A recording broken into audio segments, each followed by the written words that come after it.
Over the past 8 years as a personal trainer, I've helped at least 1,000 people start building muscle and losing fat using the gym. In this video, I'll show you an easy to follow workout routine that has helped my clients see visible results fast without being overly complicated and time consuming. And if you want a free PDF version of this workout that you can follow along with at the gym, just click the link in the description box. Before we go over the workout, I need to show you why most beginners never see results and quit after a few weeks in the gym. The most important part of your workout is not the exercises, the sets, or the reps, because you will never be able to stick with your workout routine for more than a week or so if you don't have these three pillars in place. Your workout plan needs to be realistic, because let's be honest, you probably can't train for 90 minutes a day, 6 days a week. And if your plan is too complicated to follow, you won't get very far with it. Your plan also needs to be effective. If you're not seeing any progress, how long do you think you'll actually be able to stick with that? When you get stronger and you see your body building muscle and changing before your eyes, you're not going to want to stop. Your program has to be enjoyable too. I'm not saying you have to love exercise right out of the gate, but if you can't even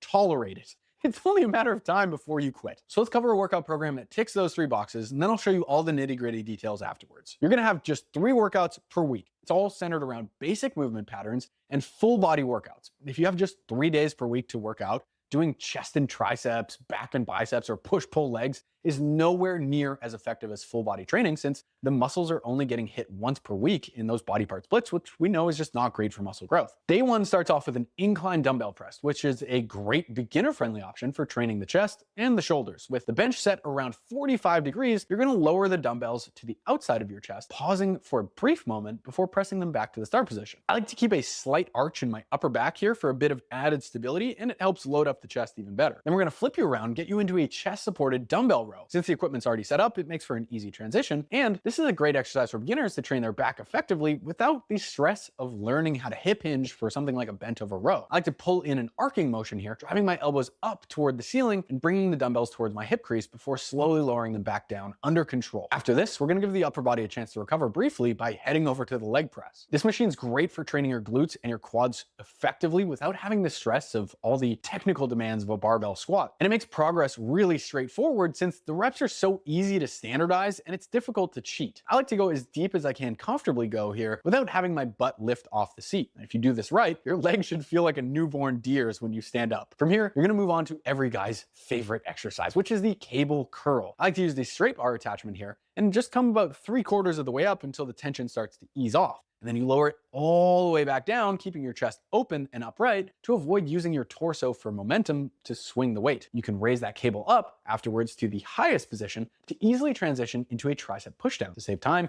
you can also just alternate between these two exercises since they train opposite sides of your upper arm and your biceps are resting while your triceps are working and vice versa. For this movement, don't try to move a ton of weight just for the sake of it. Control that weight all the way up, thinking about bending deeply at your elbow joint, as if your upper arm and your lower arm are the blades of a pair of scissors that you're trying to close on each rep. Then you're gonna squeeze the weight down instead of pressing it down by flexing your triceps. Whether you use the rope or the V-bar attachment or the strap, really doesn't matter all that much. Just pick one and stay consistent with it for at least a month to really get the feel for it. Now, before you lower the cable back down for your curls, you'll stop about halfway because we're gonna do a cable lateral raise. For these, I like to set the cable at about wrist height so that the side delt is getting loaded up nicely while it's in its most stretched position, which is tough to do with dumbbells because of the way gravity works, but this can help a lot with muscle growth. Now, I take a half step forward and I allow my working arm to drift across the front of my body. From here, I'm driving the weight up and outwards, kind of like I'm drawing a sword from a sheath. Then I slowly lower the weight all the way back down. Again, no need to load this up like crazy because you can get a ton of work for your shoulders with relatively light weight if you use quality technique. And you can alternate all 3 of these final exercises as a circuit since they target different muscle groups just to save time. Day 2 starts out with the ultimate glute and hamstring developer, the barbell Romanian deadlift. You might be nervous to try this because it seems overwhelming and you don't want to hurt your back, right? But I promise if you go to the gym and start with a light or moderate weight and then soften your knees, drive your hips back, gliding the bar down your thighs until you feel a nice stretch start to happen on your hamstrings, then push your hips forward to return to the start position just once per week for 30 days. You will never want to stop doing this exercise. It'll strengthen your back, build your glutes, and start to really click after that 3rd session. So just give it a shot. And if you're really scared of the barbell, you can just hold some dumbbells here instead. Then we move on to a Smith machine bench press, which gives you all the benefits of a classic barbell bench press, but has a bit less of a learning curve involved. You'll also feel a lot safer doing this if you train without a spotter. Chest up, slowly lower that bar to touch your nipples, and then press back up. Then we'll get you over to the cable row machine for your new favorite back exercise. Use a neutral grip handle like the V grip or the mag handle, and sit upright upright, slightly hinged forward,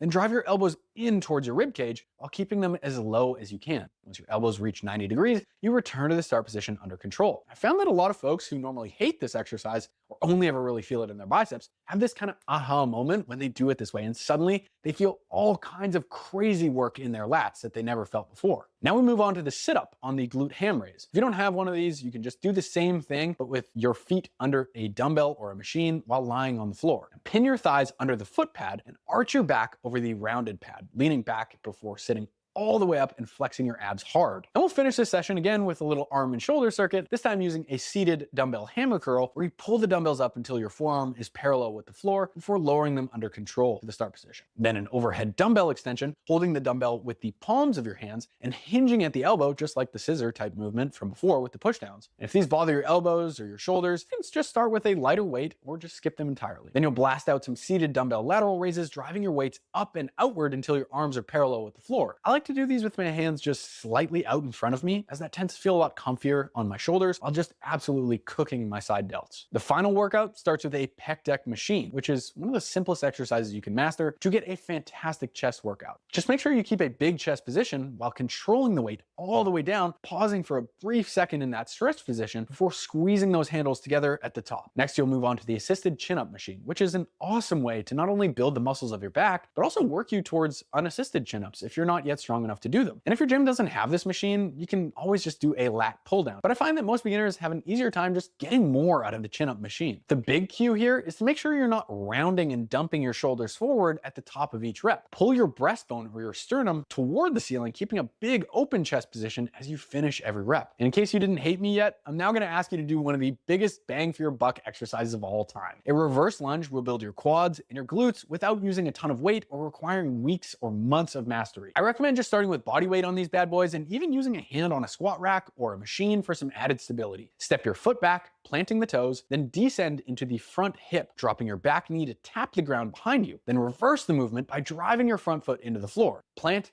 drop, and drive. Once these become too easy, you can hold a dumbbell in your free hand for some added challenge. Just make sure you're not using your back leg to push yourself back up. It's really just there as a kickstand. As usual, we're gonna finish this workout with a gun run. Pairing up the dumbbell spider curl, leaning on an incline bench and pulling the dumbbells up until your elbows are just past 90 degrees with a chest-supported dumbbell lateral raise. These focus a bit more on the rear delts and are best done with a little bit of a lighter weight, since you're forced to be super strict with them if you can keep your chest in contact with the pad. But how many sets and reps should you be doing to build muscle, strength, and work capacity on all this? In general, I recommend sticking with 6 to 12 reps for the bigger multi-joint movements like deadlifts and pressing movements, and something like 10 to 15 reps for smaller single joint stuff like bicep curls. But you're absolutely welcome to experiment with different rep ranges and different exercises to just see what works best for you. And if you're new to the gym, even starting with literally one set of each of these exercises will be plenty to help you start building muscle and strength. And it'll also help you get into the groove of training consistently without making you insanely sore or taking a bunch of your time. After a week or two, you can increase your sets by 1 if you want, even progressing to 3 sets over time if you feel like you can handle more work. And to be honest, the sets and the reps aren't nearly as important as you think. What matters most is that you're aiming to consistently beat your performance on these exercises over time. You might have heard of this called progressive overload before, but